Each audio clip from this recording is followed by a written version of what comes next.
waits for the first 30 seconds for a countdown? We don't do that shit here. Countdown for losers. Fuck that.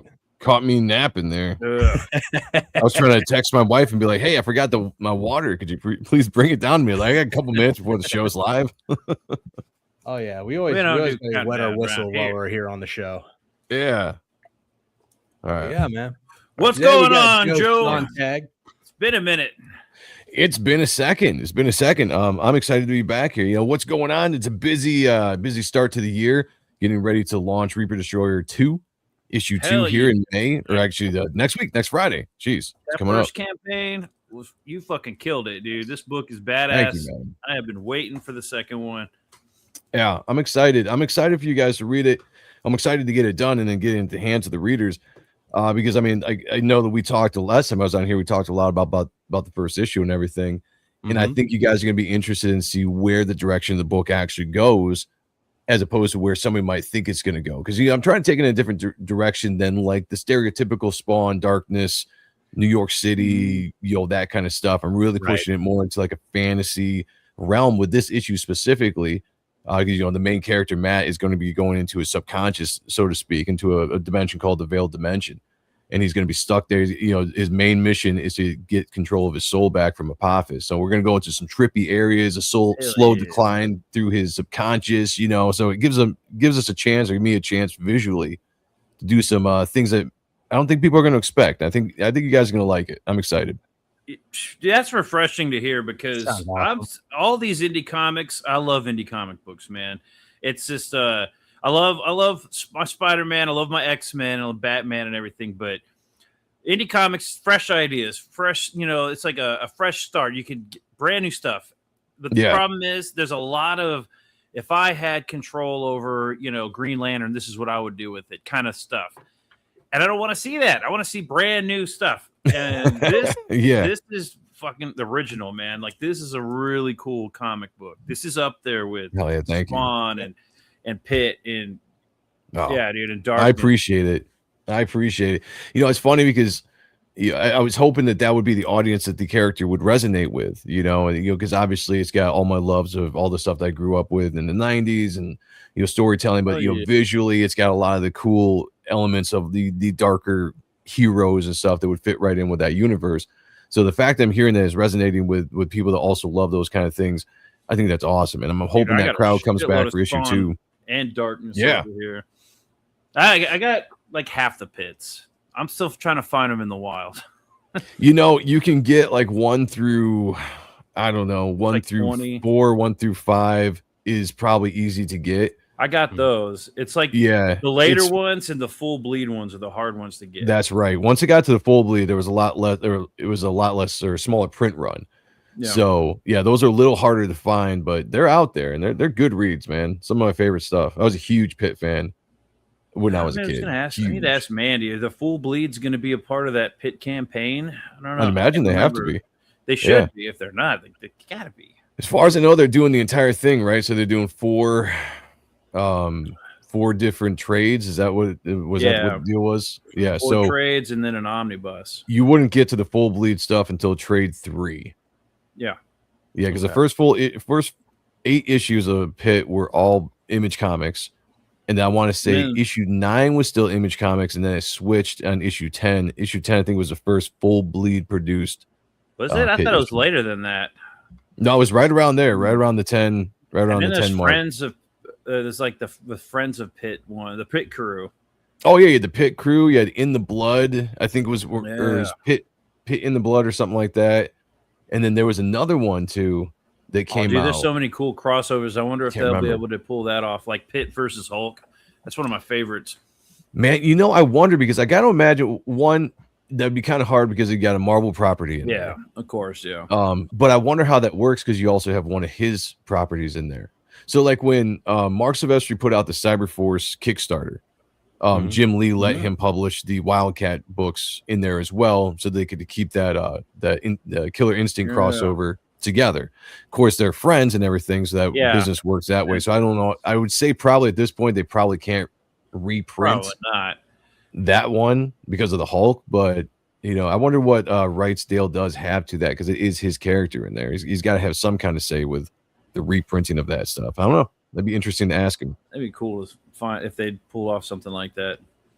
But man, Reaper Destroyer 2. I'm glad to hear that it's out. It's coming out. The campaign's launching. Where are we going to find this book? Because I can't wait to read it. How many days? Right. How many days till we get there? Because last I checked, it was 11. So what? 11 is 11 or 10? Math is bad. But next Friday, May 15th, is the day that I'm launching, and probably around, I don't know, sometime in the after evening, maybe like 8 o'clock or something. I think as of now, it's being launched on Ethan's channel, but that could always change. Ethan's a busy guy and everything. Okay. So if that doesn't happen, and if he has something else pop up that night, I'll just go live and do the launch myself, or see if if John's around or something. We'll see. It's launches they're kind of funny nowadays. If you can jump on with big guys, you take the chance. If not, you launch yourself and you see what happens. Yeah, but this is one that needs to be launched. Like, this is, of all the books that need to be launched on one of those channels, this is the one, right? I agree. And John he mentioned, he's like, we could always launch it in hard art, but that would put it at a Wednesday night at 11 o'clock, which I don't have any problem with, but it's, it's kind of a rough time slot for a lot of people, because some people are already going to bed at that point. I miss those Friday, Saturday launches. Like those Friday night party launch streams, everybody gets together and we all party in line and stay up till 2 o'clock in the morning watching fun videos and laughing. Yeah, it's like a party, man, and you're all your buddies in the chat laughing. My plan is to do a lot of streaming next weekend. So we're gonna start Friday. I'll probably do a stream earlier in the afternoon, just on my own, just to prepare. We used to, Sean and I with Ott and stuff, we used to do these things called tailgates, where we would talk, it'd be all about, it'd be about setting up the campaign that was dropping later on that night, or right after that when we did other people's tailgates. But I'll probably do something like some kind of streaming in the afternoon, early afternoon on Friday, and then, hype it up and get into it. And then if Ethan launches it, great, I'll be on there. We'll be doing it. And then if that's done, whenever that's done, depending if it ends early, maybe I'll spark up my own stream again, or maybe I'll just go to bed because we're later. I don't know. But what Saturday I'll be streaming again. Friday, you said Friday or Saturday? Friday. So the launch is Friday, and I'm aiming to actually officially launch the campaign to make it available to back at around 8 o'clock. That's what I'm looking for. PM. Yeah, 8 o'clock PM is what I'm looking for, and I would just do like a stream earlier in the afternoon as, like I said, a tailgate. Go over the campaign, show you guys some stuff, talk about tiers, that kind of boring stuff. So when the actual campaign drops, it's not so much shilling. It can be more like, let's have an entertaining show. Yeah. And then we'll cover the campaign, but it's not just like, hey guys, this is what I got, this, blah, blah, blah. Because that stuff can get boring. Like, if you're going to back, you're going to show up and back it anyway. So I get paid on that day. I'm fucking back. Hell yeah. Yeah, man. Next Friday. Also, if you need to, anybody on the show to like rile things up a bit, I'll jump on. Hell yeah, dude. I just discovered Blue Moon. Right now, I always love Blue Moon. Blue Moon and Jameson Orange go amazingly together. Oh wow! All right. So yeah, it's been a while since I drank Blue Moon. Yeah, me too. But I mean, I was drinking this Jameson Orange, and then, like, I drank half a bottle one night, and I was like, "Fuck, I gotta split this with something else. It's too easy to drink. It's Scotch, so it's like, and it's Jameson Scotch, so it's way too easy." Right. So I'm like, that will get you in trouble. If I mix it with Blue Moon, yeah, that will get you in trouble when it's too easy to drink. It goes down every time fast. I go live.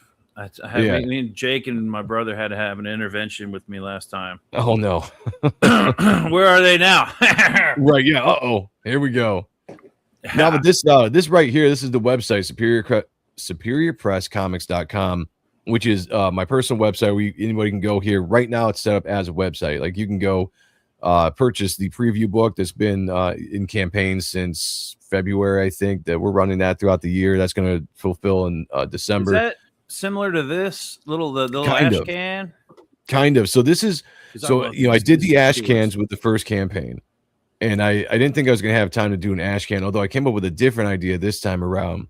I was like, let's do an actual preview book. So this book is actually going to be 24 pages, 15 pages of story, but it's going to be, the catch with this one, and it's for art collectors, it's going to be all rough pencils, like all my full pencils, not inked, with script. So kind of like, the DC Unwrapped books that you get.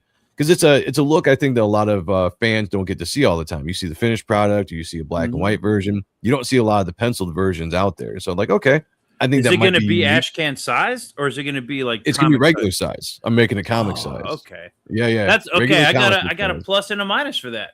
I love that it's a comic size, and honestly, that's the smart way to go. This way to do it, definitely. But this guy needs a companion. I love companion books, right? Yeah. Well, you're going to be happy then, because I'm going to have an ash can available on the campaign. So just like that was available on the first campaign, I'll have an ash can that is more along the size of an ash can.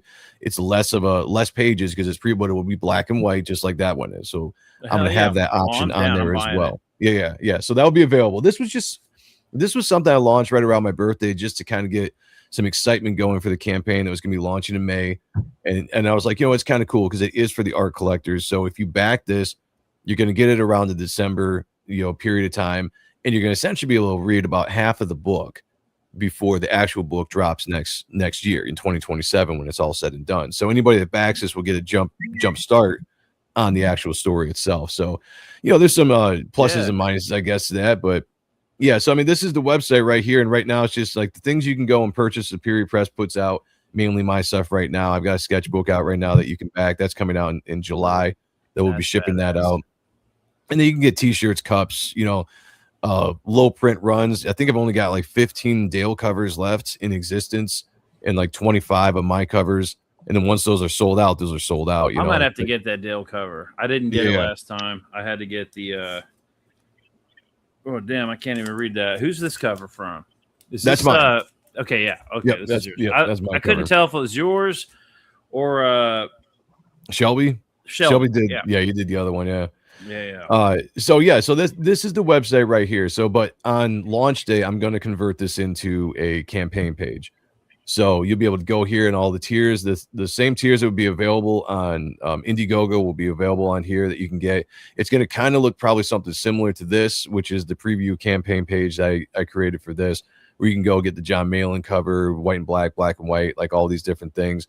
But I tried to set this up to kind of look a little bit like an Indiegogo, so you get a preview of the covers, you get a preview of so with this book, you get a preview of what the pages are going to look like without the script, obviously. That's but awesome, that's what this is going to look like, for a preview book with full script, full pencils, but the campaign itself is going to kind of look like this, right? So you get to go here and you can back. It's easy backing. Are these pages for sale or something?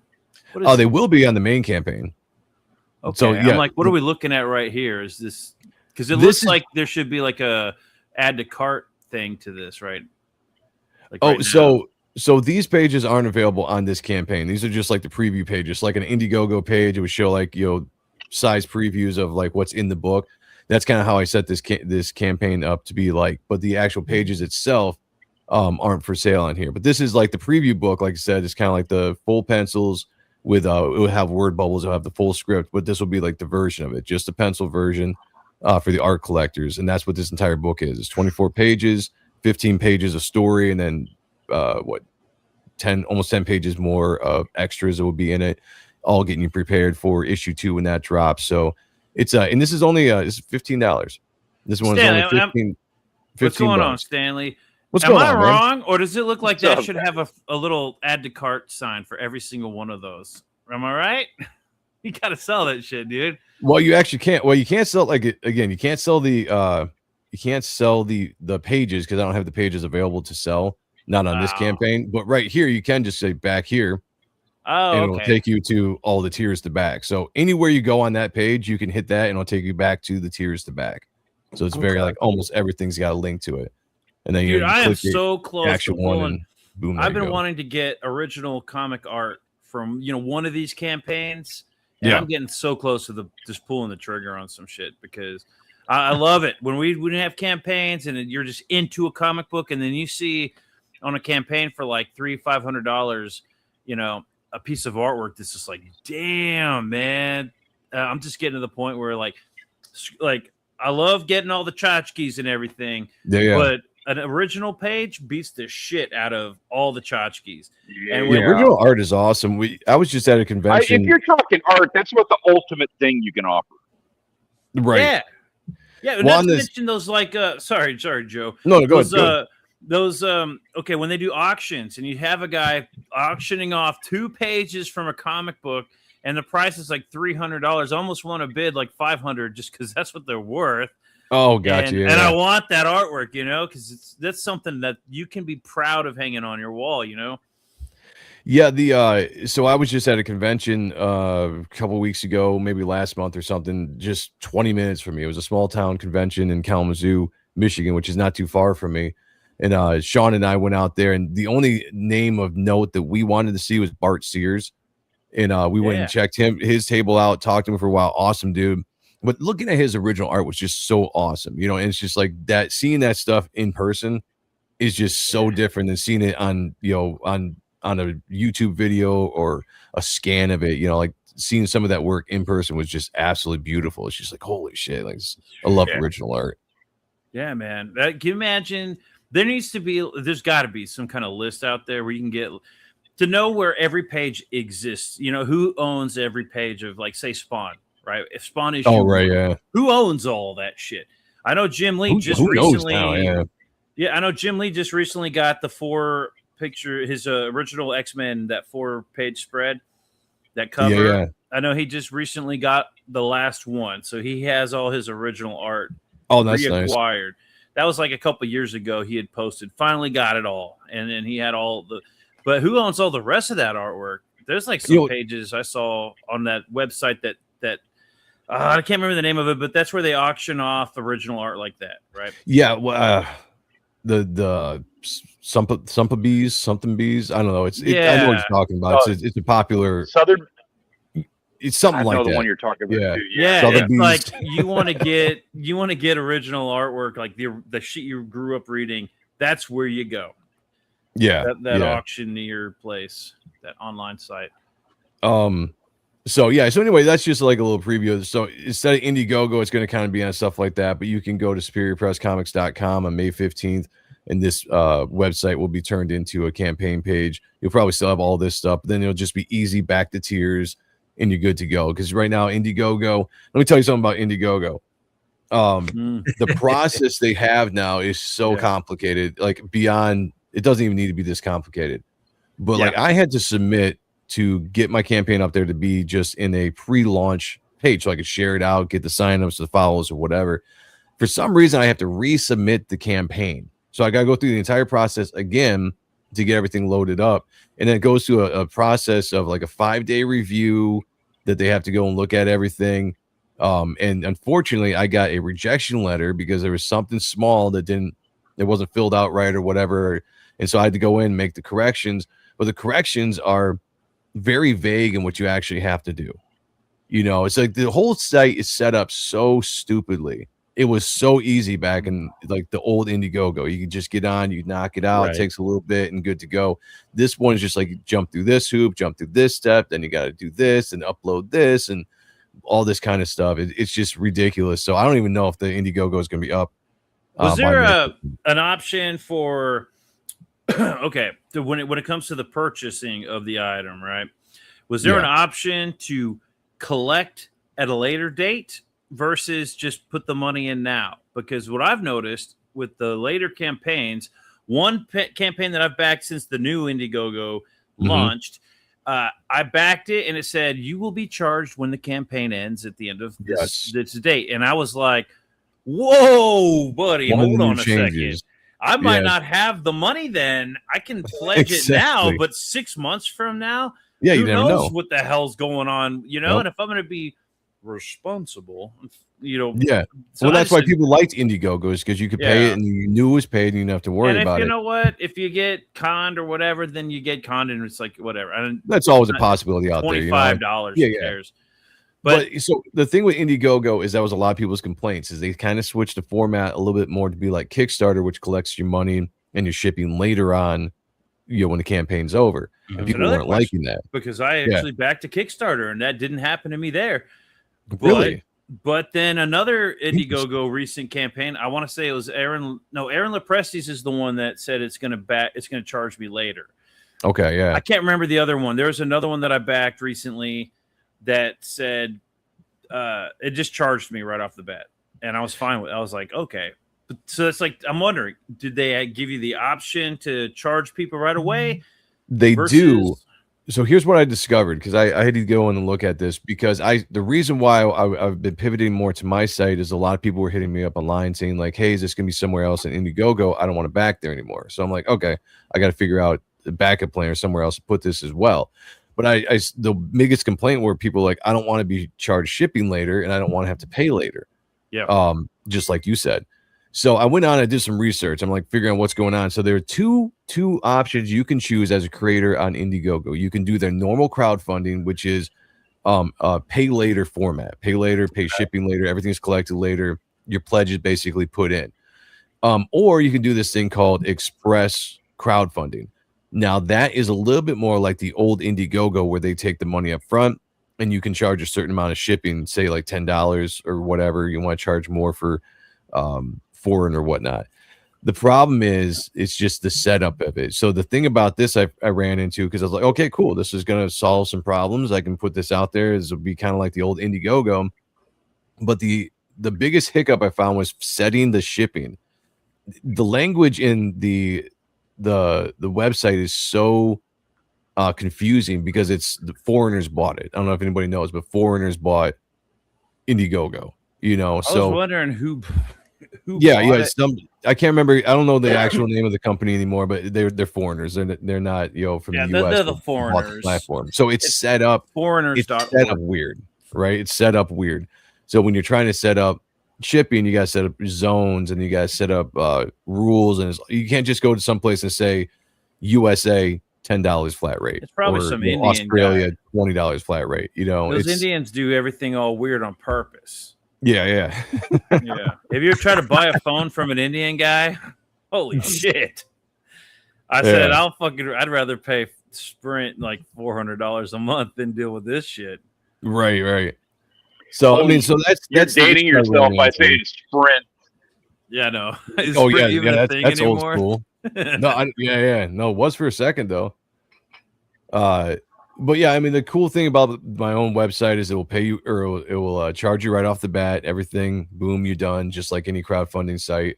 And then all you have to do is wait for the campaign to be fulfilled. So it's definitely an option. Got to have cheaper fees with the payment processor. This definitely has cheaper. Yeah, that's this, because I was running this preview book. I noticed there was a difference in fees from this platform that's just my own site to the actual platform, Indiegogo or whatever. So it's definitely cheaper fees for the creator. You're not losing so much money. Another thing about this too is you get multiple ways of doing payments on this website. You can break up payments as well for anybody that wants to get like a bigger tier and not want to drop like that $200 or something. Yeah, you can break it up into like a few payments or whatever it is. Who's the processor? Just curious, because there's like the two big ones, and then there's like a third one that's trying to be one of the big ones. Processor, give me a little more. One of I don't remember the names of them, but I know one of them, the big payment processors. One of them uses PayPal. The other one is the one that Amazon uses, and then the third one is whatever Greg Barron uses. Is that third one? They're all legit, but you don't have any worries. But so you can go with PayPal, although I recommend not doing it, but it is an option. It's just you pay because PayPal does the same thing that any crowdfunding site does. It will charge fees, so you still get fees through PayPal. So let's say you buy a book for $25. That's great. When it comes through, maybe the creator's only getting $20 of that $25, and that's not going to be on the back, or it's on the right. Yeah, exactly. PayPal is going to take that from the creator. Or you can go through the website's processors that doesn't do that, or you can do stuff like this, which is like buy with shop. Like this, it's just an option they have. Is shop is kind of the same thing as like pay now or pay later, Affirm, or any of these other companies that break up your payments. Which I use Affirm all the time. I just bought I just bought this new mic with it. Like it's a $400 mic, and I pay like $35 a month. I'm like, hell yeah. I think that's nice. Oh, what kind of mic is that? This is the SMB, Shure SMB, but this has the preamp in it. Yeah. Hail, General Piggy's in the house. What's going on? Sorry, Joe. What up? No, you're good. But everyone must hail the General. Yeah, General Piggy is the savior. He saved that General Piggy's just a fucking badass. Plus, he saved he saved my ass one summer. He helped me out a hell of a lot. And then when Yellow Flash ditched the Comicsgate community room, Piggy picked up the baton and ran with it. Nice. What's going on, man? Sorry, Joe. Go ahead. See, man. No, I was just saying, like, it's some options are there to break up payments. So there are bigger tiers, as we all know, on every campaign. There's like all-in tiers and all that kind of stuff for original art. So like there is an option to go through and to break up payments if you're approved or whatever. So it's just I hope that it's a little bit better of an experience on my website while we're waiting for Indiegogo, because I know here's the thing, people are like, just drop Indiegogo, just drop these places and just go to one spot. I'm like, okay, I'm fine with that, but there are going to be backers. On my last campaign, there was a small percentage of backers that just came strictly because they found me on Indiegogo. And, so there are backers there to be had. So well, didn't you do a Fund My Comic there also? Just for that reason, just to pull in backers, because you're always trying to expand the reader, right? What happened to Fund My Comic? So that's why I still want to do Indiegogo. Nobody's talking about that anymore. The thing about Fund My Comic, I think, is that the traffic isn't as it's not up to par with like Indiegogo or something. I don't know. Able to like pull to get people behind it. Yeah, and I don't know statistics or anything, and I do think that's awesome. Go support it. I think creators should use it. It's user friendly from everything I've heard, but it doesn't have the same kind of traffic that an Indiegogo or a Kickstarter would naturally have. Just people coming there because it's a newer platform. It'll get there one day. I think the longer it's around. But the main thing I think is you put campaigns on Kickstarter or Indiegogo is for that traffic that's already built in. So like I said, I had a small percentage in the analytics of my last campaign that just backed because they just came across the project, had nothing to do with a link that was sent to social media. It happens. We found books when we used to just scroll Indiegogo. We found books and we were like, never heard about them on nobody. They weren't like, making the rounds on podcasts or anything. We just found them, thought they looked badass, and then went and backed them.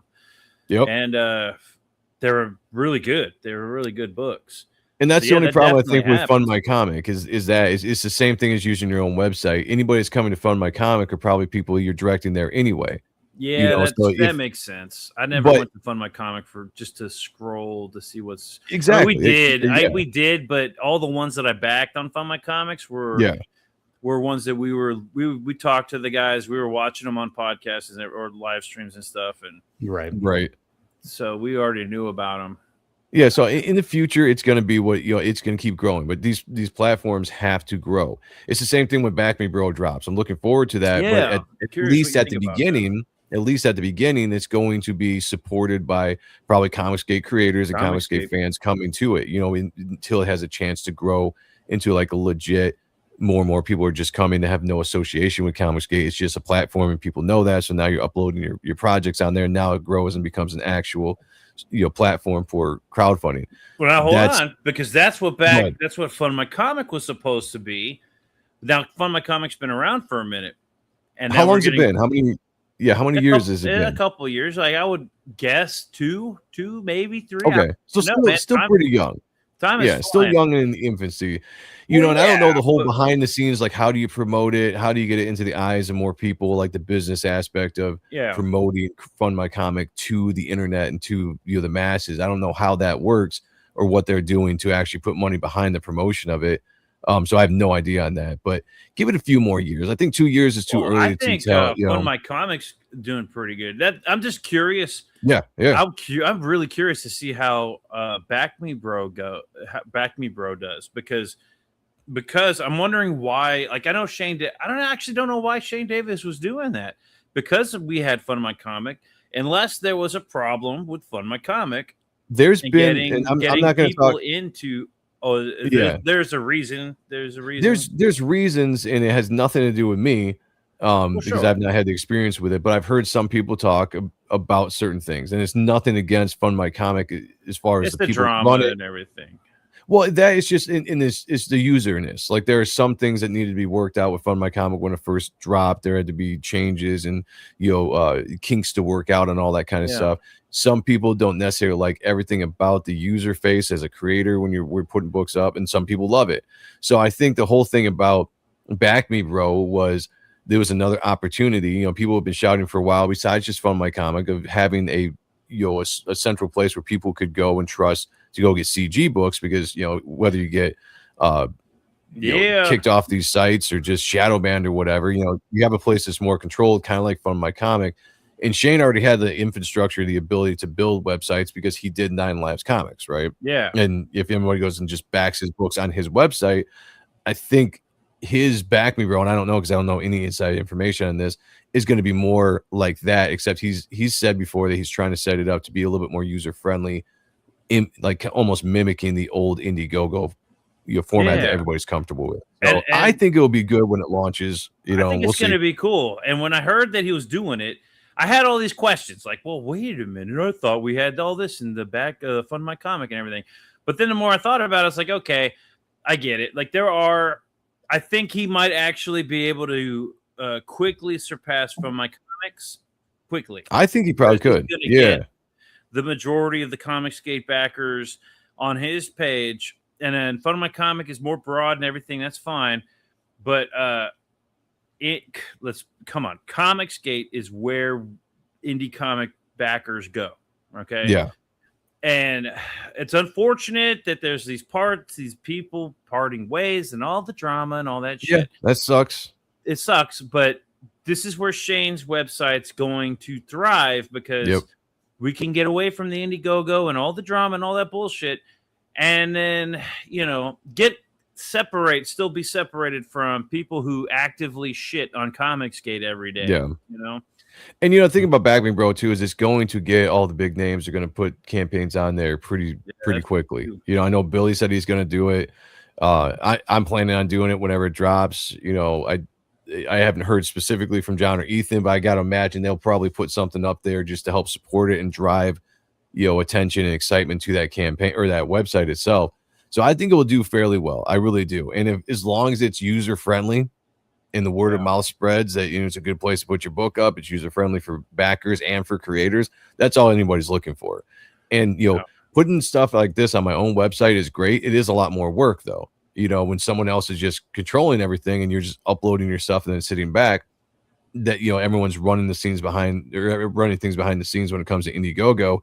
That will be kind of like this with that funding. You can just go and put your book up and then sit back and run the campaign. Whereas this, I put it up on the website, and there's maintenance and things I have to do on the website as well. So it's a little bit more work, which I'm willing to do. But it is nice to have a good, trusted crowdfunding site. And I think Back Me Bro will be that. Yeah, hell yeah. And I'm backing this on your website, Superior Press. Yeah, I'm going there on Friday. Bring me on your show or not, I'm backing it. Next Friday. I'll back 15th. It live though. I love it. I don't even know if I should be like just be chilling. I'll be in the chat at least. I'll be back in this book on Friday for Hell sure. Yeah, man. Appreciate it. Jake, I haven't let you speak at all. Yeah. Huh? I'm just saying. I didn't even let you talk at all. I know Jake had like a million questions he wanted to talk to you about. Let's do it. We got a half hour. Let's dive into it. I was like, go ahead, Jake. Yeah, because I didn't mean to. So the first half hour, we got to go into the website and everything. No, you're fine. But I am the one that wants to talk about the book. I want to jump to conclusions. I want to hear some conspiracy theories that's going on with the future and everything. That's where I'm at with it. Because issue 1 was a really good read. I highly enjoyed it. I wasn't expecting it where it was going. Like we talked about the idea of this like sprinkled around with the play of like 3 persons for one entity, So you got the Reaper Destroyer costume, you got Matt, and then you got Apophis 3 in 1. Yeah. Then you got the sisters 3. Yeah, and then you got the demonic I don't know, divinities that Matt talks to, which are 3, it looks like, at least.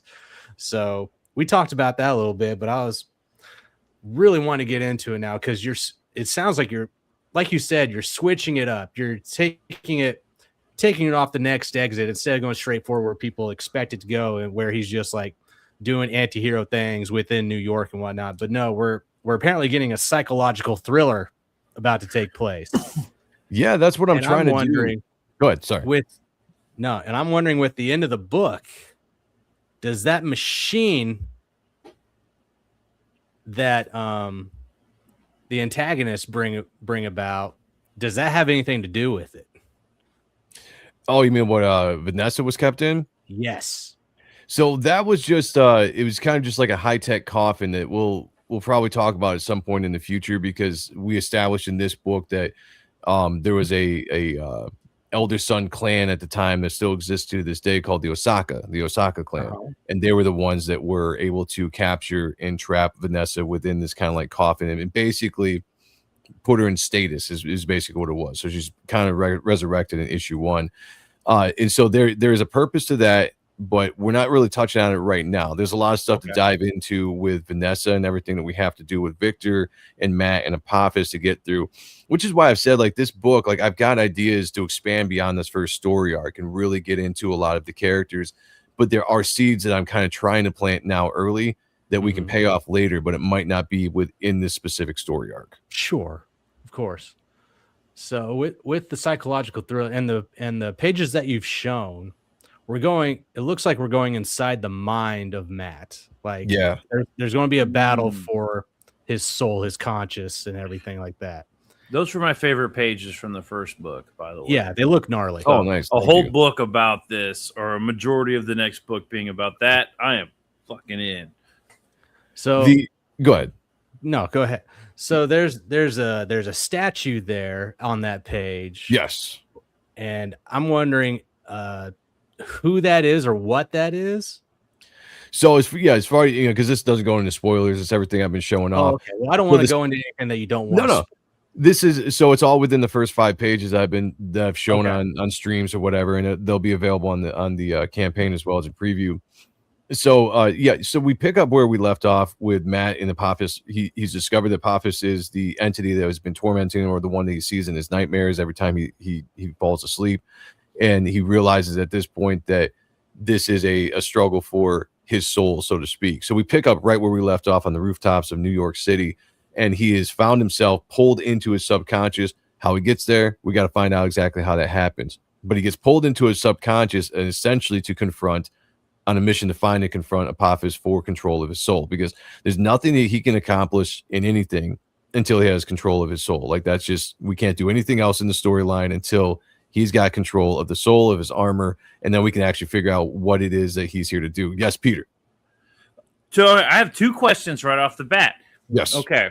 First of all, if he is in his mind, doesn't that mean Apophis is running the show on the outside?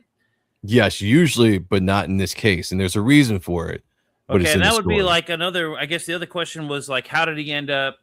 Because I don't remember him getting passed out at the end of the first book. So how does he get passed out or whatever in this book? I know it wasn't always like he got knocked out or anything. It was like, exactly, yeah. He would just, but. So usually it took like, so I play on the PTSD kind of aspect in issue 1 of like when something gets overwhelming, whether he's knocked out or just worked up so much that he loses control, and in that moment that he loses control, Apophis takes over. Then Matt is either thrown into a nightmare, or we find him in that one place where he finds the sword and interacts with a character named the Sorrows. We established that all in issue 1. Issue 2, there's a reason why he can enter into his subconscious, and in his subconscious at the same time is Apophis, where at this point it's like nobody is running the shell of the person that's out in the body, and we'll touch on that. Like in an elevator, then. Exactly. Yeah, exactly. But there's a reason, but I can't get into it because it has to do with the story. But there is let's just say there's a force or something that is pulling him into the subconscious. And why is he so important? Because obviously we've all heard of Apophis. Yeah. But what is this guy? How is he like on par with Apophis in the gods? One thing that why does he get the suit? This issue 2 is specifically going to center a lot more around Matt than anybody else, because one of the biggest complaints I heard from the first issue is there wasn't a lot of information about Matt, which was set up specifically to be that way. It's supposed to be a mystery of the character. Issue. Exactly. But now we get a chance, after everyone's established and we get the story rolling, to step back for a second and let's dive into Matt, the character. And while he is in his subconscious, and I was pitching this early on as like an Alice in Wonderland meets Empire Strikes Back. And I kind of dropped that a little bit because I tweaked the story based on, things pop up. I'm like, oh, I like this idea better. Let's go like this way. But the whole idea of Alice in Wonderland is like that trip down the rabbit's hole, right? And then you're going into this world and you keep discovering as you go. So like that's the reference to Alice in Wonderland. There is going to be a point though where he is confronted with dark secrets of his past. And when he's confronted with those dark secrets of the past, we're going to get a little bit more of the story of who this guy could be, and filling in where he's at. But does Matt remember who he is, or like I know he doesn't remember how he got to where he's at now, but does he remember anything about himself? In the first couple of pages, when we first introduce him and he's talking to Apophis, he just drops one line of just like, I know my name is Matt. I know that much. So like he knows who he is, but he doesn't have long-term memories of who he was, right? So all he knows is pretty much we established that he's basically been a Reaper Destroyer now for about 9 months. While we meet him in the story, because he's like 9 months ago, I woke up in an alley and all this kind of stuff, So all he knows is that experience of 9 months, and he knows who he is, and he's also got the information that has been given to him, through Apophis at the time. That's pretty much all it is. So when we meet Matt, he's almost like a newborn to the world, right? Which is almost why I chose 9 months. Like 9 months and all that kind of stuff when it comes to, that's pretty cool. So he's almost like a newborn to the world as far as like he knows who he is, as far as the name goes, but nothing else. Doesn't know why people are after him, and Apophis isn't really giving him the answers. As we've established in the first issue. Yeah, it's always kind of he's enjoys antagonizing Matt and just kind of leading him on and stuff. But now we're getting to a point where Matt's actually had enough, and he's like, we're going to discover what's going on and who I am. And the first part of that is to really get into who you are as a character, who you might have been, and what might have put you in the situation. What better way to do that? Take a trip through your subconscious and actually maybe interact with memories, you know what I'm saying? And maybe get glimpses of who you might have been, and just, little tidbits as we go. So we're going to dive a little bit more into his character, developing him as we are approaching the confrontation that will be coming up in the story arc with Apophis. Because there's got to be a confrontation with Apophis, because you have to figure out what's going on with Matt's soul. Because now, it doesn't seem like there's going to be an understanding or truth. It's going to be like a confrontation. Yeah, I mean they're going to have to fight at some point. Like that's just it is what it is. They're going to have to fight at some point, and you got to. Here's the thing: I got to figure out a place where they can fight, because right now Matt's in the physical world and Apophis is in the spiritual world, and he only can come out when Matt's not there. So how do you get those two characters to fight? Well, they got to fight in the spiritual world, right? Exactly. Have you ever seen Farscape? It's been a while. Okay, when Michael Crichton had the brain chip or whatever, it was like he was being dominated by this brain chip. Like Scorpius in his brain was like constantly. He'd help him when he needed to get, Michael Crichton out of trouble. He'd be like, okay, I'm going to take over real quick. Not there you go. They're not a similar, not quite the same, but he would like give him what he needs to help him get out of a situation, because there's like a much bigger plan at play here. Yeah. But then there did come a moment where Crichton had to basically he had to dominate the entity in his brain. And it's kind of cool. It's kind of a similar concept that you have really to cool idea. Yeah, you have to have that confrontation. You have to exact some kind of control so that you can control this armor and you can control what's going on without the worry that Apophis is always going to take over and mess the day up. So there has to be a confrontation between those two characters before we can even move on with those characters of what's their bigger role in the overall story when it comes to Victor, Vanessa, all that kind of stuff. He can take over Apophis's use him instead of Apophis using exactly him. Yeah, that would be the goal. Yeah, so this is the first issue on the path to that, right? But it's, again, we're going to focus a lot more on Matt this time around.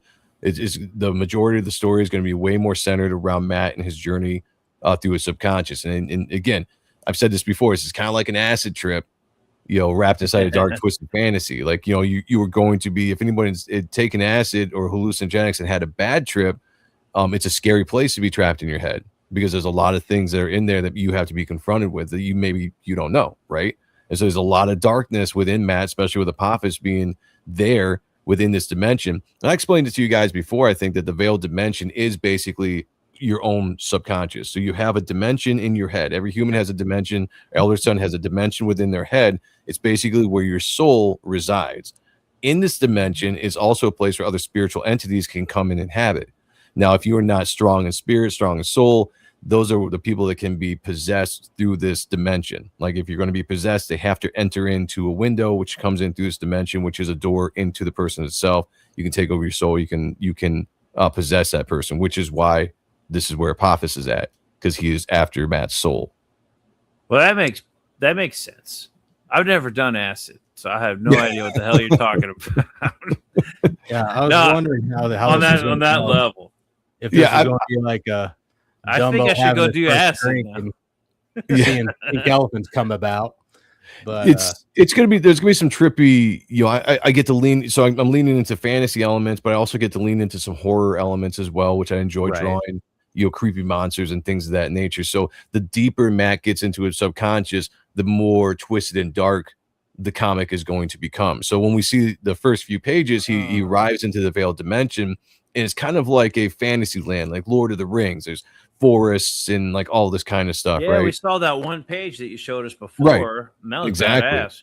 So when he starts getting farther and farther and goes through different doors and like all this kind of stuff and going deeper into his subconscious, things are going to get darker. They're going to get more twisted and crazy and freaky as he's trying to discover truths about himself and figure out who he is essentially before he can even get to Apophis. So it's almost like you got to conquer your own mind a little bit to take control, and then the ability to even track down Apophis after that. Yeah, that's so does going down this trail with the story at this moment in time, does that speak more to how you like to do your art, like the more abstract rather than the refined? That's actually a great point. Yes. I'm not a big fan of drawing buildings. They take forever. Like when you put a character in the city, you're kind of limited. Everything has to be in the city. So you have to draw different angles and all that kind of stuff. And it's fun, but it takes forever. So when I started getting really inspired by fantasy arts, we had some guests on over the years that had a little bit more of a fantasy style. We were doing Appreciating Comic Book Art Live and looking at some more like Battle Chasers and Soul Saga, and then diving into other stuff. And I started like really getting inspired, man. Like I kind of want to draw some of that kind of stuff. Yeah. And it kind of inspired me to turn the story in a slightly different direction. We're still headed on the same path I planned on, but I kind of switched it up a little bit to allow myself to be able to dive into some of these things I was really getting into and wanting to draw. I wanted to draw some more of this, abstract stuff, these, different shapes and things, and give me a chance to just kind of experiment on the fly, especially when you're creating a dimension that should be messed up. I get a chance to now draw some really fun things throughout this book and not be constrained to buildings, settings, and rooftops and all that kind of stuff. We'll be getting back to it. It'll get back into the real world. But while we're here, did you have like an artist? Have fun. Like my obvious. Okay, well, I guess what I'm asking is like Salvador Dali would be my first person to be like, oh yeah, like you must. It'd be cool to see some Salvador Dali-esque surrealism, right? But that's pretty cliche. Like once you get past the original, like I like art, then you eventually get past the Salvador Dali phase and find there's like a million other artists. Do you have an inspiration like that? There's no specific inspiration as far as artists goes. It's just more or less like if you just jump on Google and then just type in like fantasy art or anything like that, and then just absorb all the different stuff, even if it's things I don't ever plan on drawing within the book, you just get the feel for like all the different fantasy realms, and then the genres off of that can spark off of that people put out art or they put out books. That's the kind of stuff that just inspires me, because it's like, oh, that's kind of cool. Like, that's cool. I like that, the way that this is depicted, because I want to make this realm in his head look a lot different. I've already started that with a forest setting, but the forest doesn't look like, my forest here in Michigan, you know, it looks like a fantasy version of the forest. The trees look a little bit different. They're all twisted up. You know, there's a lot of different things in there that tell you that this is not the real world anymore. Like, we are in someplace different. And then it's going to just keep on going and getting darker and more twisted as we go. There's an artist that I was a big fan of after a comic book convention. I think he did some cards for Magic or some weird shit. I don't know anything about the guy, but Peter Moorbacher had some artwork, the Angelarium series. I saw some of his original art at a comic book convention once and was like, wow, this shit's pretty badass. I didn't know anything about him, so maybe he's a jackass. I don't know, but his artwork is awesome.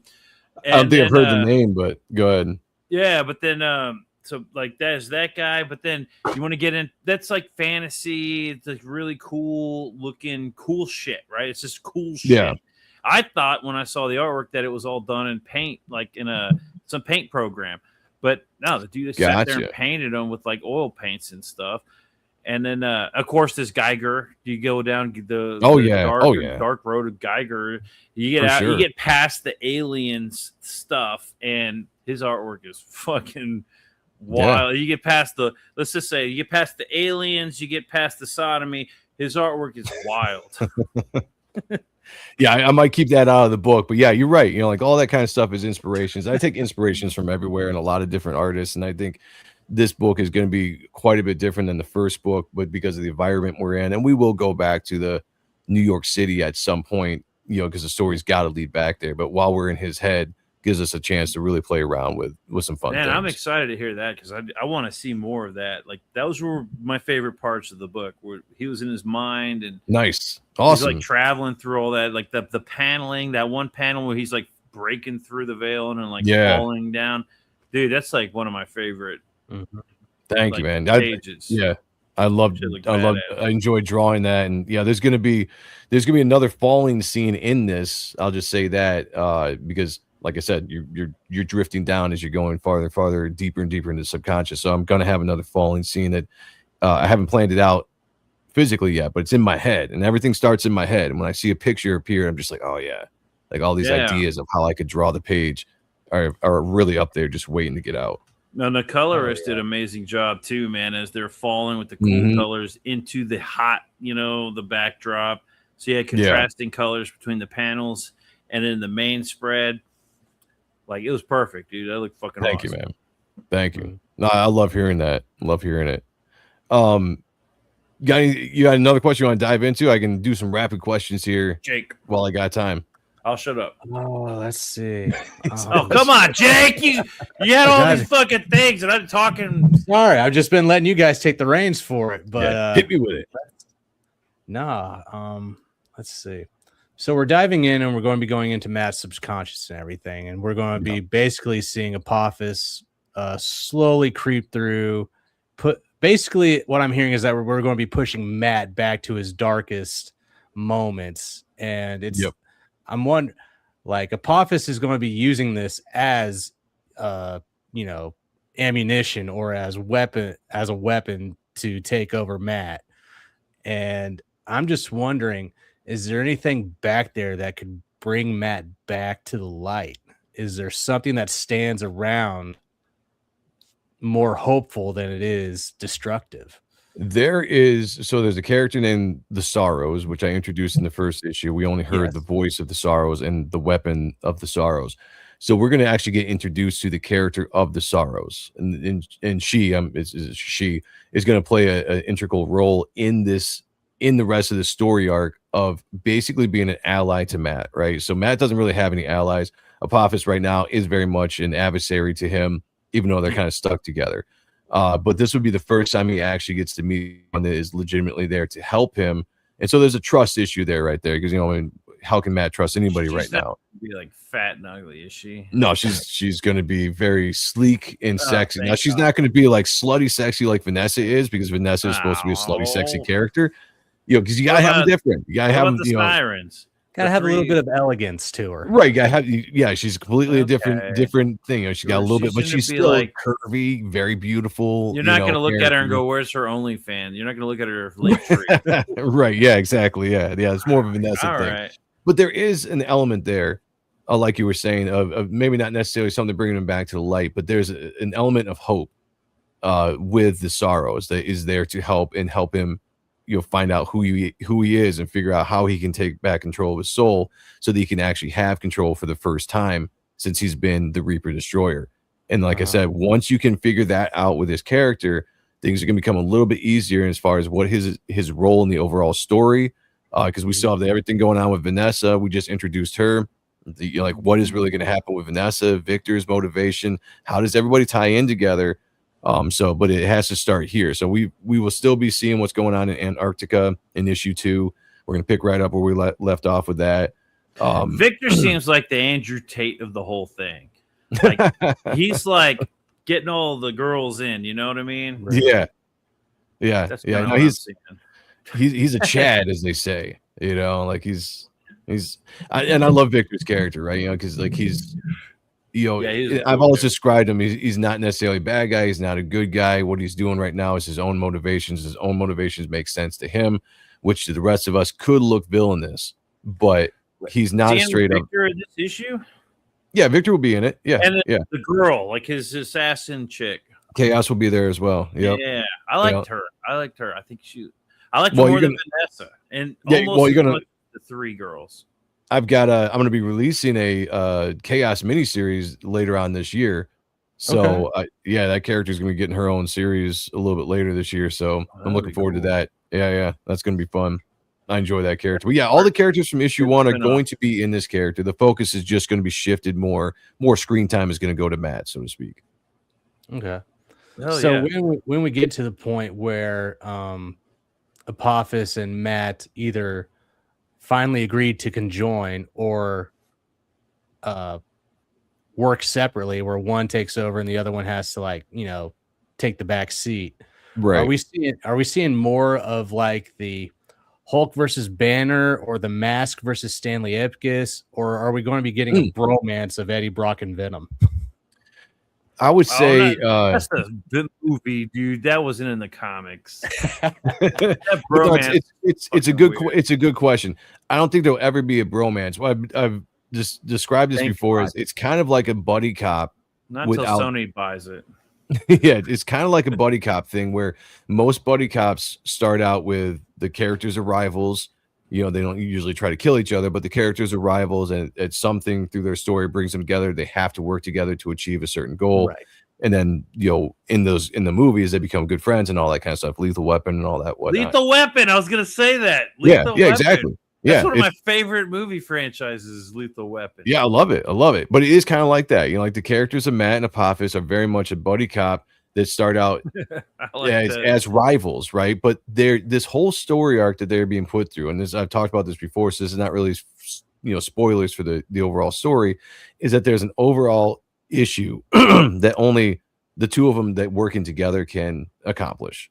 Doesn't mean they have to be best friends. They don't have to love each other, but if Apophis has his own goals and things that he's trying to achieve, Matt's trying to achieve his own goals as well. At some point, they're going to realize that those all align, and they're going to have to get together and actually work that out. Like that's always been established. But right now, there is a fight for control of the soul, and whoever's got control of the soul has control of the armor because they have control of the body. So like that's the thing. It's like the Hulk thing.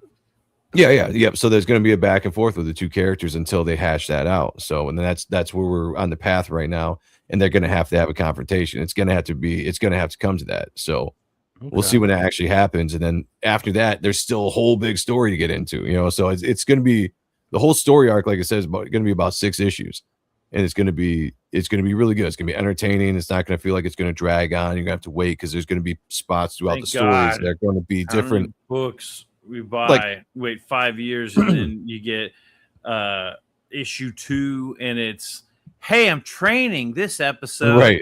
And then I'm going to learn how to ride lightning, not in any specific comic book, but in general, a character running on lightning bolts or something. I'm going to try, I'm going to try to turn these books out faster. That's always my goal. But two, I'm a backer right now. I don't have anything I'm selling. I want to see good books. Okay. Yeah. And trust me, you're always going to get my best out of the art and out of the story. If I can learn naturally to speed that process up, so the books can come out quicker. That's my ultimate goal. But I'm not going to sacrifice quality for that. Well, you're in a limited team. I mean, what's one of the arguments I keep hearing about? Like, oh, faster books on demand or whatever, hot and ready. Yeah, well, guess what? Marvel and DC, they have like hundreds of people just waiting in the stands, ready to jump in to help keep that movement. So if some guys like, I'm doing my best, guys, and they're like, you're out. They got 5 guys ready to jump in. Yeah, we have no fill-in artists. You know, we have no fill-in artists and stuff like that. You're doing to turn out more books with you and with your limited resources, which I think is turning out to be better than having like 100 people ready to take somebody's job. You know? Yeah. So thank you. I think this is the way to do it, and I'm happy to wait for books. You know, there's like and I appreciate it. You know, and backers like you have been amazing. I mean, you guys. You know, I mean, we're creators as well, but backers in general, the support that's shown to allow us to be able to put books out has been amazing, and we get a chance to put our best work out there, and that's what is awesome about crowdfunding. Hell yeah, that's what we're all about, bro. Yeah, let's go, Joe. We are at the hour where you could be with this man before you had to go get. I got one question before you go. Yeah, all right, hit me up. I'm looking at this is the tchotchkes. This is my tchotchkes bag, right? Yeah, I see trading cards. We're getting that. We're getting that in the next campaign because I got cards. I need companion cards. Yes, we are going to be getting trading cards, but there's not going to be. I'm not going to go crazy as much as I did in that first campaign because I spent a lot of money on the extras. So I've learned a little bit. But there'll be stretch goals. Yeah, there'll be stretch goals. There'll be trading cards again. Metal that print. I plan on putting out. Bro, definitely not. That metal print is fucking sick. Look at that shit, bro. That is amazing. It's this thing here for viewers who don't know. Behind these amazing trading cards and this 6 a.m. sticker, you got this badass metal print that only I have. You don't have that because you didn't back this book. But if you back the second issue, are they going to have a chance to get something similar? Not as cool, but not doing the metal thing again. No. That was going on eBay. Yeah, that's exclusive. That was exclusive to the first campaign, but there will be trading cards, and I got to figure out what characters you want because we did a bunch of characters the first time around. So I haven't made up my mind exactly what the characters are going to be on the next trading card set. So I'm always open for suggestions and people out there. If you really want to see a certain character on a card, let me know, and I'll work that into something. So, because we had, I don't know who's in the second issue, but I have ideas for the first issue characters. Yeah. We can talk about that later. Yeah, always hit me up. Always because I haven't planned it out because those are gonna be stretch goals this time around, with just like the first time around. So I got a second to figure out exactly what those cards are gonna be. So I'm not too worried about it right now. But there will be stretch goals. But yeah, we're gonna pull way back on the tchotchkes as we did on the first one. So I mean, that's fair. It's the second issue. The first issue, it's like this is the big bang. You know, this is where you want the one you want to get in on. The second issue is like, hey, we got you, man. This book is amazing. Everybody agrees. Yep. Come back it. It's not about the tchotchkes as much, but it is nice to add to the cards. Cards are important in my opinion. Yes, sir. If you sell people on cards. Oh, we'll definitely have some more cards. Yep. 100%. But that metal print, nobody else is going to have that because I have it. That's right. That's right. Well, guys, we got to do this again sometime. I really love coming on and talking to you guys. Man. Hopefully, do it again when it's less, more than Thanks just an for hour. Jumping on, dude. Joe, yeah, fucking awesome, man. Keep up the good work. I appreciate you guys. Remember, May 15th, everybody. Come out. I'll be in your in your chat, harassing Only 8 you days to bring away. me on your stream. Yeah, 8 next days Friday. away. All right, we'll look forward to it. All right, gentlemen. Great seeing you guys. All right, peace. Good luck. Yeah, man. I backed that project all the way back in 2022. It's about time we got an issue 2. Fuck yeah, man.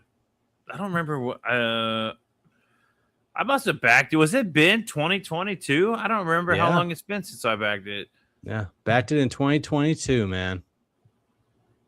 It's crazy. Damn, dude, that first issue right there, that cover for issue the Destroyer 2. Yeah. I love that I like artwork. I think that's the one I'm going to back. Although I'm looking at what is that third one? That's obviously it's like, okay, the trading, like I got the metal print right here, right? So that one off to the side. Was issue 1. That's issue 1. Yeah, this was issue 1, came with the metal print, and this was the second chance with variant covers. And this is issue 2 over here on Indiegogo. That's the cover I'm backing right there. I love that cover. Yeah. I think that cover it's looks a beautiful awesome. cover. Who did that cover? Does it say? Can you click on it? I'm not sure. Let me get in here and see.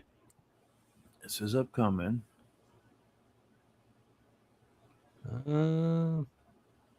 Okay, and we were looking. Yeah, oh, art look looks at that. decent. Oh, dude, there's a skull in the scythe. That's awesome. Fuck yeah. There's a book that I read. I don't remember what it's called now, but it was one of those free comic book day books where this guy had an axe and it was like a skull that was like it could talk. The skull could talk. Yeah. It was a really good.